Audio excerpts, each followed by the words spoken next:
Okay? So that being said, we're going to start with invention development techniques. Now, you might be thinking, hey, I already have an idea. That's why I came here.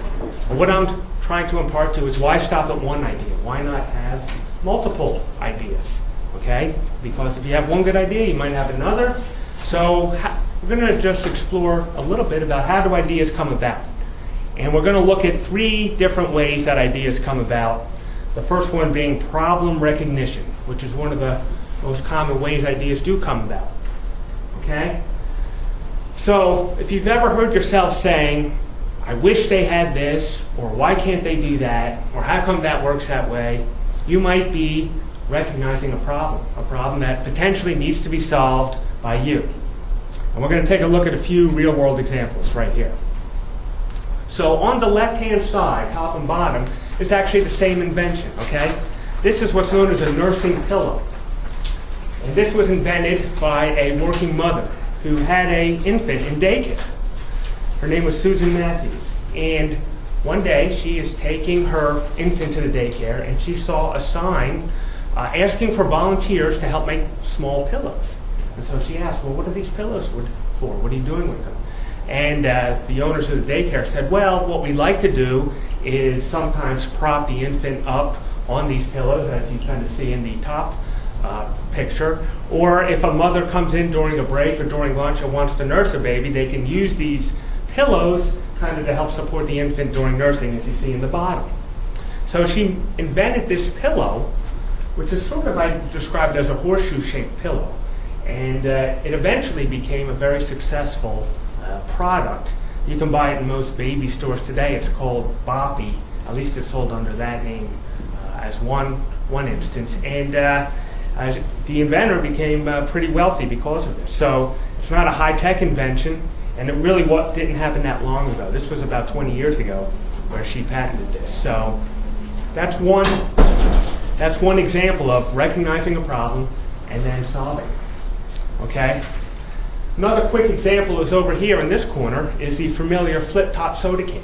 Okay. So with this soda can flip-top here, we all recognize this as the tab that you pull to open a can of soda. Okay? And then the tab stays on the can. Well, if we go back in time a little bit, actually if we go back time quite a bit, before we had aluminum cans, beverages might have been transported in things such as glass. Glass has some drawbacks, and that's pretty heavy, and it can break. Okay, so then some people came up with the idea for aluminum cans. So they solved the problem, but they created a new problem because the original aluminum cans didn't have this kind of mechanism. Instead, they had a pull tab that you would pull, and it would just separate. And unfortunately, that created a huge litter problem. And so much so that they had to come up with this mechanism to help reduce the amount of litter.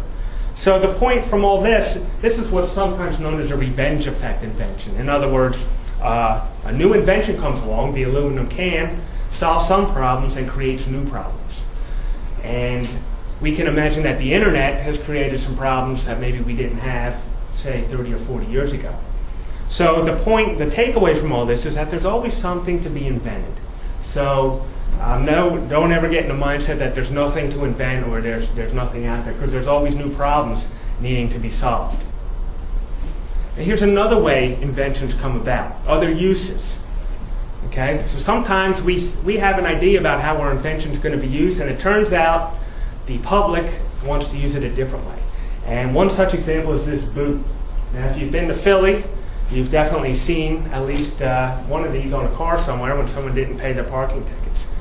But the original boot inventor originally did not envision using it this way. They were thinking more along the lines of a personal auto theft device, something like the club. So the idea would be that a driver would keep this 50 or 60 pound thing in their trunk, and when they went to the mall, they would lug it out and lock up their car with it. But that proved not to be very popular.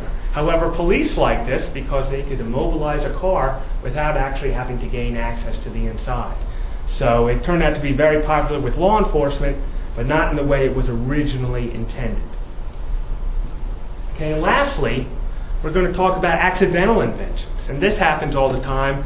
You're on your way to do something and you might notice an unexpected thing or an unexpected result. Popular examples are penicillin, where Alexander Fleming was studying bacteria, and some of the bacteria appeared to be spoiled by a mold. But luckily, he recognized that as being potentially valuable, and of course, it became a valuable medicine. Silly putty was originally developed as a rubber substitute during World War II, when rubber was kind of scarce, and turned out to not work very well for that. But people realized it was kind of fun to mess around with and became a popular toy. And lastly, sticky notes, sometimes known as Post-it notes. They were invented by members of the 3M Corporation when they were trying to make something very sticky. And they came out with something that turned out to not be very sticky at all. But one of the engineers was an active singer in his church choir.